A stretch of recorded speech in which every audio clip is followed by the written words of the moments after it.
I just think she's crying for sympathy, playing the victim when there's nothing to be a victim about. And there's also no sympathy to be granted for this lifestyle that she's chosen to live. You can't trust Meghan and Harry. That's the point. Even if you think you've got a deal, and that I don't believe that is possible, but if you think you have, the palace will be shocked that they will renege immediately because they have no advantage of reconciliation. They've got no advantage of ending their vendetta. And that's the thing about Meghan. She's a very, very deceitful person. Tom Bower just dropped a book that's flipping everything upside down, and the reaction from Meghan and Harry has people looking twice real fast. Looking at Meghan Markle saying, well, she's in Harper's Bazaar, she's in a big magazine. Sweetie, this is a major downgrade from being British royalty. This woman looks to me like a malignant narcissist. This woman has zero self-awareness. South Park, it's come to life. That's what we're witnessing in this hospital room. This isn't just another headline.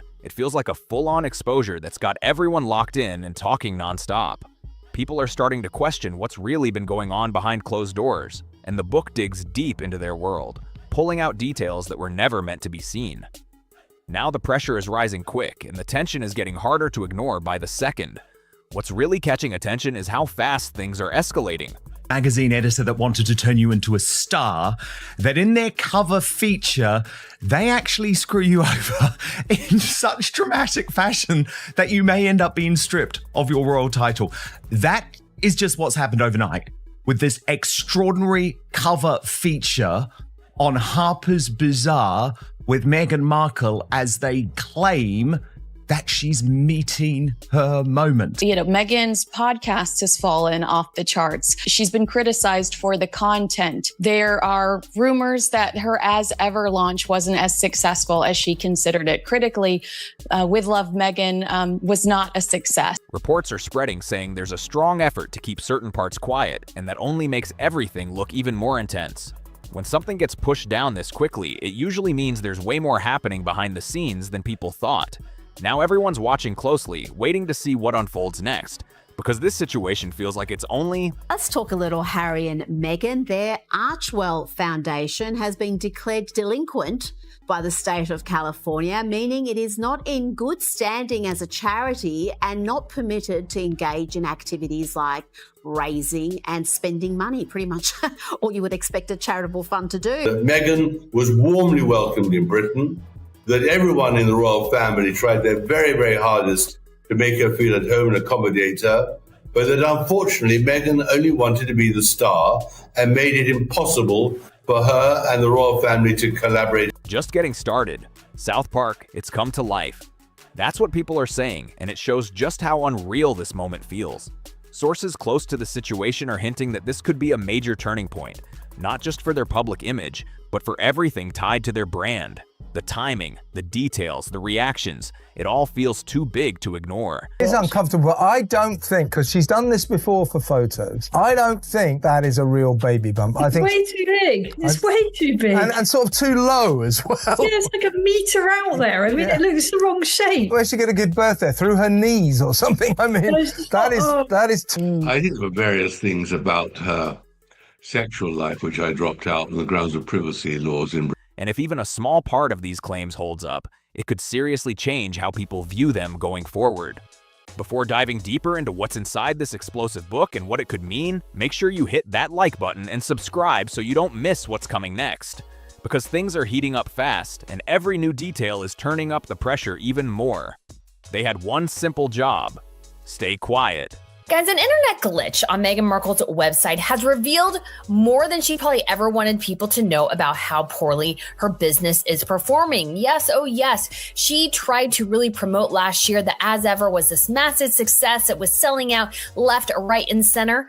But just, about 8, 9, 10 months in, we see a very different picture. Because right now, it looks like a good chunk of your spread is probably going to expire before you ever sell it, and probably going to end up in a landfill.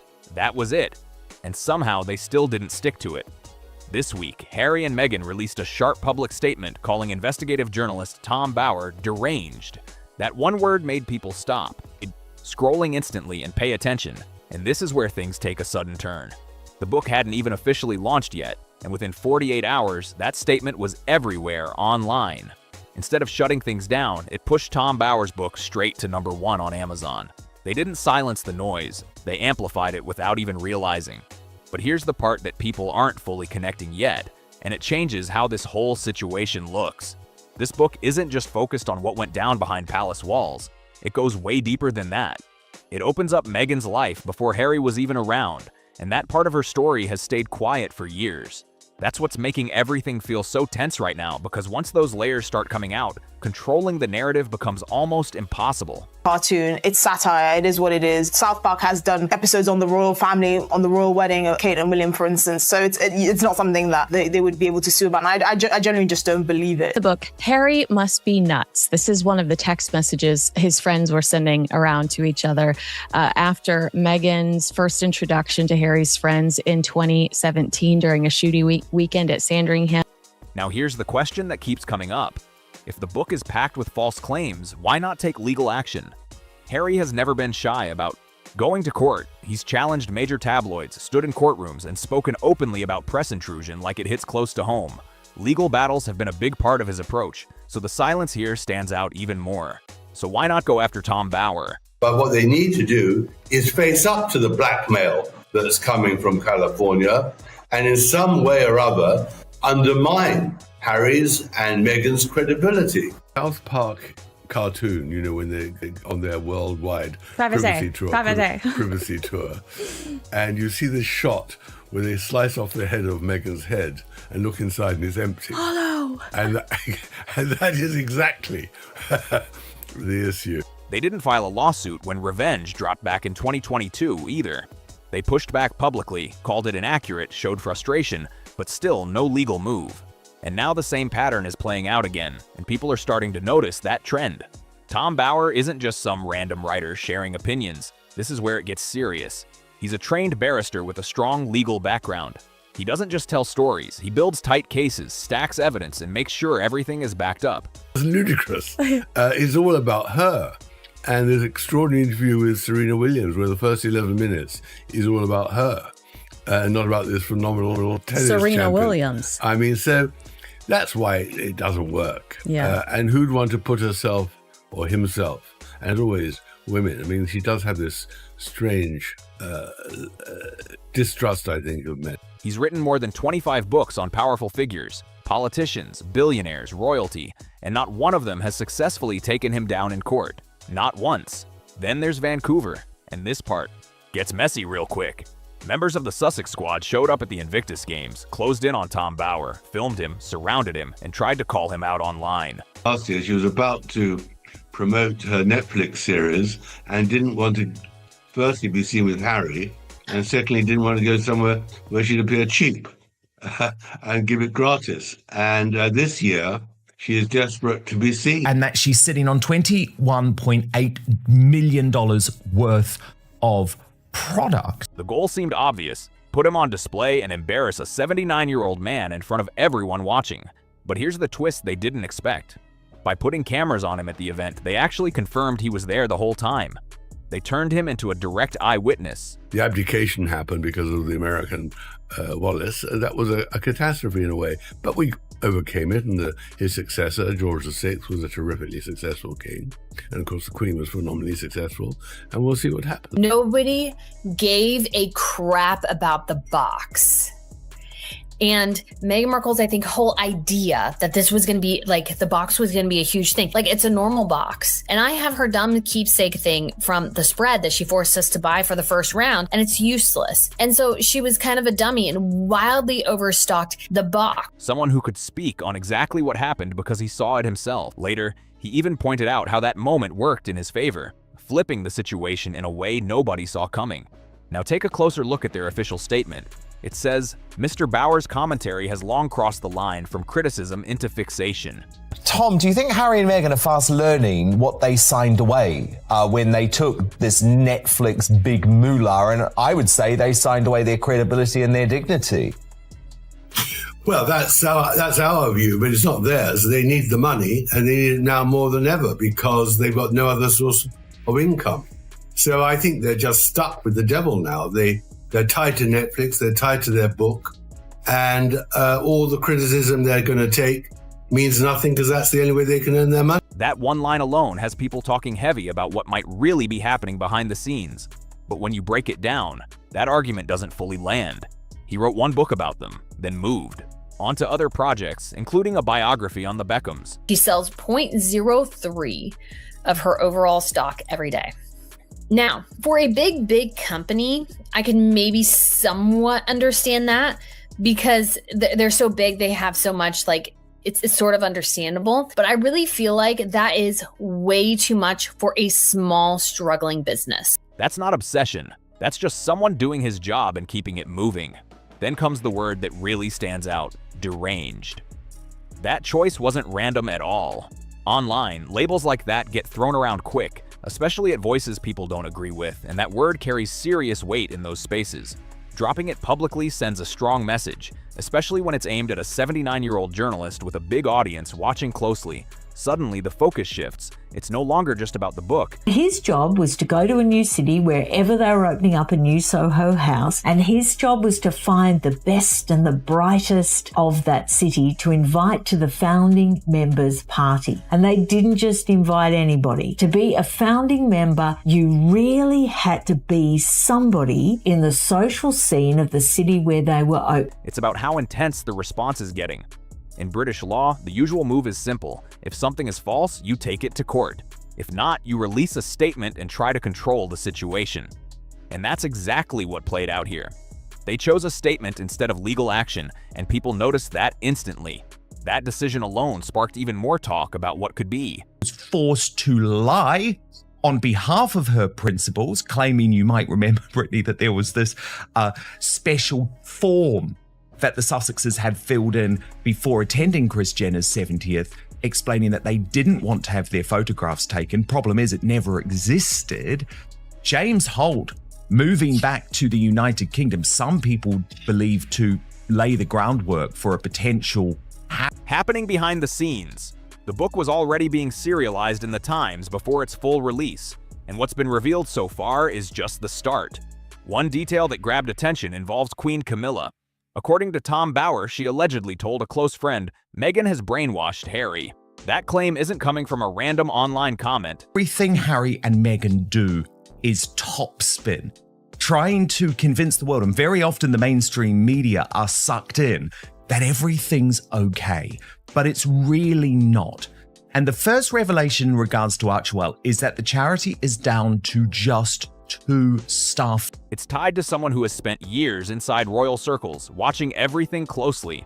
When a figure like that is linked to a statement like this, it hits differently. It doesn't come off like casual talk. It feels more serious, more personal, like it's based on long-term observation instead of quick reactions. Then there's the moment that reportedly changed everything. June 2018, right after the honeymoon. A meeting at William and Catherine's Kensington Palace apartment was supposed to calm tensions and bring the brothers back together. But according to Bower, things escalated fast. William reportedly, I think in the end they're going to have to somehow publish the report into the investigation of Meghan's alleged bullying of her staff in Kensington Palace. All right, in the end, I was told that 57,000 people complained to the television regulator, Ofcom, in the UK. A world record, I'm proud to say, complained about me for not believing Princess Pinocchio. And eventually my boss had said, can you just apologise to Meghan Markle or you're going to have to, maybe lose your job. I went, I'll take the job option, thanks, I'll leave. And I walked off into the sun. Pointed his finger during the exchange, and Meghan responded, if you don't mind, get your finger out of my face. That moment shifted the entire energy, and from there, nothing felt the same. Then comes what some people describe as a sudden disconnect. Harry reportedly changed his phone number without telling close contacts, and longtime friendships seemed to fade almost overnight. Some people from his past weren't even at the private wedding gathering. Sage pointing out that she pillaged Pinterest, Joanna Gaines, Martha Stewart for her show. Can't wait for the lawsuits after the news that Meghan Markle will release her first cookbook this year, featuring recipes from her Netflix series as Duchess, plots expansion of her As Ever brand. I mean, the delusion. Brittany, the absolute delusion. Because, of course, we know Martha Stewart is very angry about the one pot pasta. So if Meghan dares goes and puts that recipe in the book, she could be facing a lawsuit. A former royal butler later backed up parts of this shift publicly. From the outside, it didn't look like people just drifted away. It looked like distance was being created around him. Then comes Santa Barbara, and this part raises serious questions. Harry reportedly traveled to Tokyo trying to secure support from a wealthy Japanese investor to keep his charity going. That alone suggests pressure was building behind the scenes. Once a Soho House basic, always a Soho House basic bitch. Meghan has always had this very, very strange fascination with Soho House, very much this weird obsession with it. Markle only becomes prominent for Soho House, guys, after she starts being on Suits and she's introduced to Marcus Anderson. And then she gets more consistent and more prominent work, okay? Because then she could be in the presence of Marcus Anderson. On a flight to Singapore, Dr. Sophie Chan reportedly presented him with a detailed brand audit. Based on feedback from over 50 major corporations, the conclusion was tough. His public image had taken a major hit. Meghan was reportedly described in direct terms as a reputational liability. That's not casual wording. That's a heavy label in business circles, and it caught attention fast. Harry's response didn't exactly quiet things either. Faced with that report, he compared his situation to Johnny Depp, which only pulled more attention into the situation. Not long after, Sophie Chan was no longer involved, and she later made public claims of harassment, adding another layer to everything. Soon after, the charity itself struggled to stay steady, and then the Netflix situation added even more pressure. Harry's Polo documentary reportedly ranked low, and at a major Netflix event, comedian John Mulaney openly joked about them in front of top executives and big names. That moment didn't slide under the radar. It added even more noise to an already heated situation. Meghan's project didn't even get mentioned during the main presentation, and that silence said a lot. The narrative shifted quickly and not in their favor. A visit to a wildfire-affected area with cameras present drew criticism instead of support. What was meant to come across as compassionate ended up raising eyebrows everywhere. Filmmaker Justine Bateman stepped in and called them disaster tourists, and that phrase spread fast across the internet like it had a life of its own. It stuck instantly, and just like that, the focus shifted. People weren't even talking about the visit anymore. They were questioning the intention behind it. A label like that doesn't just disappear. It changes how every move gets viewed after that. Now this is where things get more serious, because Tom Bower's style, built over more than 25 books, is all about spotlighting the moments that hit hardest. He doesn't skim over things. He locks in on the details people can't stop, discussing and puts them right at the center. That's exactly what's happening here, and it's why the conversation keeps gaining momentum. This brings everything back to the part people keep circling, the past that was never meant to stay front and center. So who was Meghan before Harry came into the picture? She was known as a briefcase model on Deal or No Deal, a role she openly said she didn't enjoy. She spoke about feeling boxed in, like she was just there waiting to be picked, and that frustration clearly left a mark that didn't just fade away. At that time, her acting career wasn't exactly taking off either. There were pilot episodes that didn't move forward, smaller roles, and quick appearances that didn't leave a major impact. By typical Hollywood standards, she wasn't seen as a breakout name at that stage. Then came Suits, a legal drama filmed in Toronto, and that's when things finally started shifting in a real way. According to Tom Bowers' earlier book Revenge, now revisited in Betrayal, this is where a pattern starts to stand out more clearly. Her first husband, Trevor Engelson, they were together for 7 years and got married in 2011 in Jamaica. People close to them described the relationship as genuine and solid. But after Suits picked up and she relocated to Toronto, the relationship ended within 2 years. Reports claim Engelson didn't expect it and was left surprised by how fast things changed. Then came chef Corey Vitiello. They were together for around 2 years, living together and building a routine. But that relationship also ended around the same time she was introduced to Harry through a mutual connection. The timing raised eyebrows, and people started paying closer attention to that pattern. What Bower highlights is a consistent shift across different stages of her life before the royal spotlight. Relationships and connections appeared to change quickly when new opportunities came in. One chapter would close, and another would open just as fast, with no looking back. That pattern is what keeps people talking and watching closely. And this goes back even further. Long before the palace, long before Harry was part of the picture. For years, there have been ongoing conversations about Meghan's social circles in Hollywood. Private events, high-profile connections, exclusive spaces that most people never even get access to. Those discussions have been around for a long time, but they've never been fully detailed in public. And that's exactly the kind of area Tom Bower focuses on, digging into the parts that haven't been fully explained. It raises a bigger question people keep coming back to. How much of Meghan's public image happened naturally, and how much was shaped over time? That question alone keeps attention locked in tight. Then there's the topic that always sparks the strongest reactions whenever their names come up: their children. Royal author Lady Colin Campbell, known for her ties in aristocratic circles, has publicly called for more clarity around the births. Meghan's father, Thomas Markle, has also said that questions remain unanswered. Her half-sister, Samantha Markle, has made public statements suggesting that if surrogacy was involved, it should be openly acknowledged.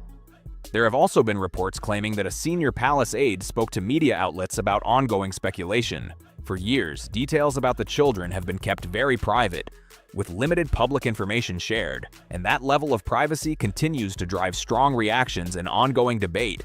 Under British royal succession rules, specific conditions can affect placement in the line of succession, which is exactly why this topic keeps pulling so much attention.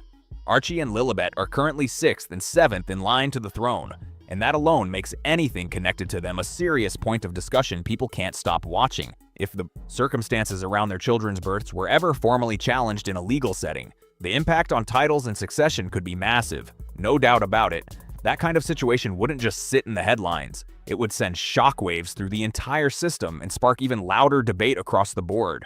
One detail people still bring up is how different everything looked right from the start.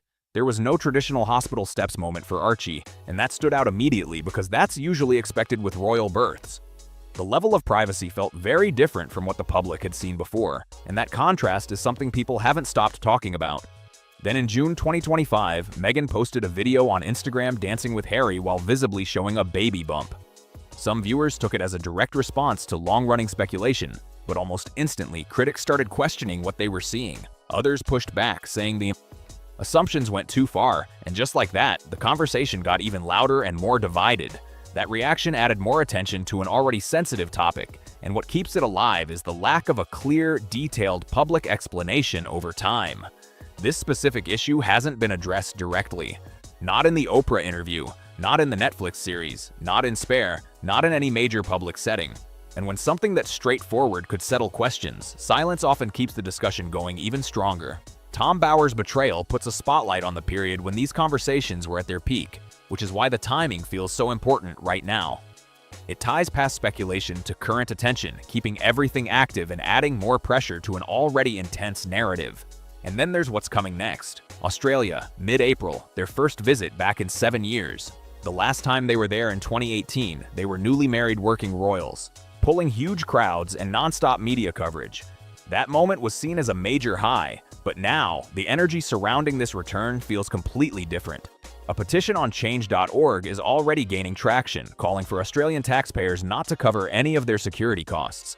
The argument is direct. They are now private citizens and no longer representing the monarchy. That was their decision, and now people are reacting to it in real time. The message behind the petition is clear. Treat them exactly how they've chosen to live, as private individuals. And that viewpoint is spreading as more people weigh in on what this visit actually represents. So what are they heading to Australia for? Meghan is set to headline a high-end weekend retreat in Sydney, and the pricing alone is turning heads fast. Tickets start at $2,699, and a VIP package, including a group photo with Meghan, goes up to $3,199. Attendance is limited to just 300 women, making it feel exclusive, tightly controlled, and very high profile. At the same time, Harry is scheduled to speak at a workplace mental health summit in Melbourne. That appearance is also drawing attention, especially given past online clashes between supporters and critics. It adds another layer to how his message might land with that audience. Some commentators are already weighing in with strong takes. Royal commentator Rob Shooter pointed out that this isn't being seen as a traditional royal tour. Instead, he suggests they're appearing as private figures while still being closely linked to ongoing royal conversations. And that contrast is hard to ignore. Royal historian Tim Hewitt came through with an even stronger take. He described Australia as a major turning point in their story, suggesting that what happened during the 2018 visit may have shaped the path they later followed. Back then, they were newly married, representing the monarchy, and pulling in huge crowds everywhere they went. It was a completely different energy. Now they're heading back under totally different circumstances, and not everyone sees this as a simple return. The shift in status, public image, and overall reaction has changed the tone completely, and this visit might end up revealing more than anyone expects. One moment from that 2018 trip still gets brought up even now. Meghan was reportedly overheard near the Sydney Opera House, looking at the crowd and saying, "What are they all doing here? It's silly." That comment stayed with people. Staff later explained that the crowds were there out of respect for the monarchy, but that moment still sparks debate years later. Back in 2018, people showed up freely just to catch a glimpse. Fast forward to 2026, and things look very different, with reports of high-priced events where access comes at a premium. That shift hasn't gone unnoticed. People are comparing, questioning, and trying to figure out how everything changed so fast. Tom Bower's book officially drops on March 26th, and the timing feels intense. By the time Harry and Meghan land in Australia in mid-April, media outlets will have already broken down every chapter, every claim, every detail. That means every appearance, every interview, every moment on camera will be watched closely, not just for what's said, but for what's avoided. Before that public statement, the book already had steady attention building. But after that response, it shot straight to #1 on Amazon before most people even had a copy. Across social media, people admitted they weren't planning to read it until that statement made them curious enough to pre-order. Major outlets didn't just cover the book, they focused on the reaction. Publications like People Magazine, Daily Beast, AOL, IB Times, and Parade all picked it up, pushing the story across a global audience. That kind of coverage builds fast, and once it starts, it's hard to slow down. There's a name for this exact situation: the Streisand effect. When someone tries to limit attention on something, it often does the opposite and brings even more eyes to it. And here, the reaction didn't reduce the spotlight, it made it even bigger. They didn't stay on the sidelines, they stepped right into the center of it. And what's out right now is only a preview. Once a Soho House basic, always a Soho basic, baby. That line alone has people talking, sharing clips, and debating non-stop across platforms. The full book lands March 26th, and the unseen chapters are what people are really focused on. That's where the pressure is building, because no one knows exactly what's still to come. The anticipation keeps growing stronger every single day.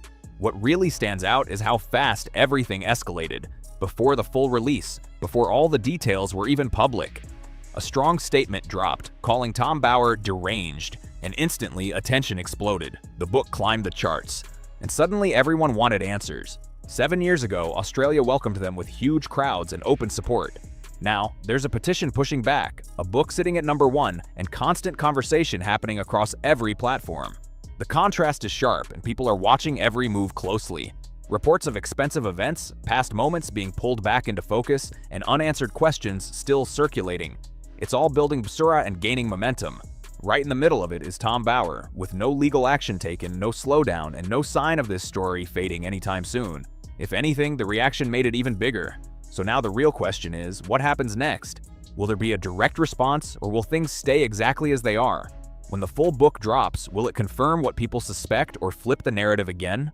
And when they arrive in Australia, how will the public react this time? Let me know what you think. Do you believe the claims, or do you think this is all being blown out of proportion?